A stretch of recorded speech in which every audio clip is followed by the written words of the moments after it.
Good morning, Thailand! It's our day 3 here at Kutao. Ayan, nag-hiking na nga kami madaling araw. Hiking to the Jansuan view. It's a long trek, 10 minutes, but ang ganda naman ng view. Pag makapunta guys, look at that. Hingal na hingal pa ako kasi nakakapagod. And mawawala talaga ang pagod mo kasi nakita namin yung sunrise. Ayan, maganda umakyat dito madaling umaga kasi grabe yung view niya. Nakikita mo yung dalawang lugar na magkabila. It's just two places together. Ayan. Wow, nakakalula talaga. Ang ganda. Parang nasa tuktok ka na ng walang drone na dito. Ikaw mismo makakakita ng view na yan. Selfie muna. Ayan. 1, 2, 3. Selfie pa more kasi sayang ang pag-akyat. Ayan na. At meron tayong isa pang my day. Charan, tingnan mo naman ang view guys. Ibang bansa. Kaya ibang bansa nga talaga kasi nasa Thailand ka. What I mean is parang nasa Greece ka yan, nasa Maldives. Parang ganun yung atake nga. Pero napakaganda sa Kutaw talaga. One of the best. And bababa na nga kami. Ayan. Binilisan ko ng baba para naman hindi tayo taga-gubat o taga-bukid. Ayan na. Nagtalayan na para na tayong kangaroo dyan. And pumunta kami sa malapit na beach kasi nga umaga pa. Yan ay sa Kato. Alala ko dyan nagpunta sila Alice Eduardo at nag-release sila ng mga turtle. Ayan. Sige bakla. Ayan. Nag-walking na naman. Nagbabay. Nagpa-picture kay Honey. At saka in-enjoy lang yung beach. And since hindi pa bukas yung restaurant nila sa morning, lakad-lakad lang muna, selfie, picture, ayan. Tapos, video them sa views para sa Instagram. Ayan, napakaganda naman ng beach na to. Oh, malapit lang yan. Punta naman kami sa Saitong. Yung Saitong pala ay malapit din, mga 5 minutes drive. At doon po yung beach club nila, ay largest beach club. So ayan, nagka-camera ako, kinakamera ko ng asawa ko. Ayan yung view niya, napakaganda.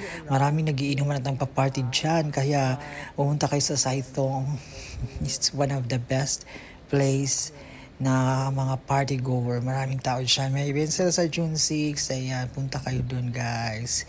And kami hindi pwede. Ayan, bawal tayo dyan. Ayan, si Honey nanonood kung saan kami kakain ng breakfast for 7:30 and we landed at our Victoria View Resort. And napakaganda, napakalaki at napakaluwag nito na parang nasa middle of the jungle yung restaurant niya. Ayan, lakad-lakad muna kami. Malaming lakad sa araw na to. Umaga pa yun, mga 7 pa lang ng umaga. Marami na kaming napuntahan guys. Pero sulit din naman yung view pagdating mo. Wow, 5-star na 5-star hotel yung atake niya. Tingnan nyo mga Santorino yung dating niya.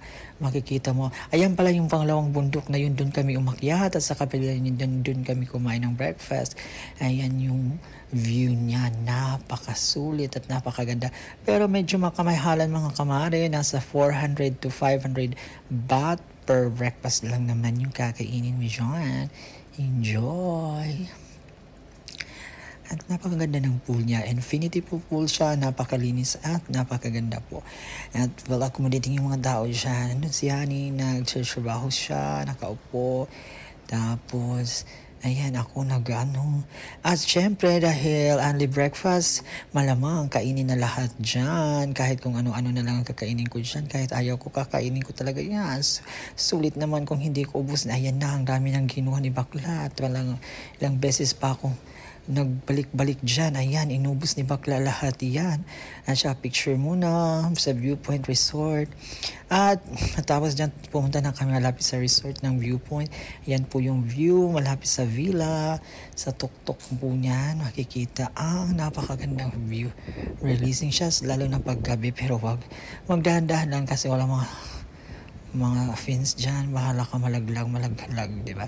At pumunta na kami sa aming scuba diving lesson. Ayan, pumunta na kami doon. Nandun marami nakapila. Bababa ng tsinelas. Pasok. Ayan. Maraming afam na nagpipila doon. Pero tumuro pa yung aming scuba diving lesson class for 3 days. Kaya confirm na namin yung booking. At saka umalis na din kami after that. At naghanap ako ng gelato. I was craving for gelato.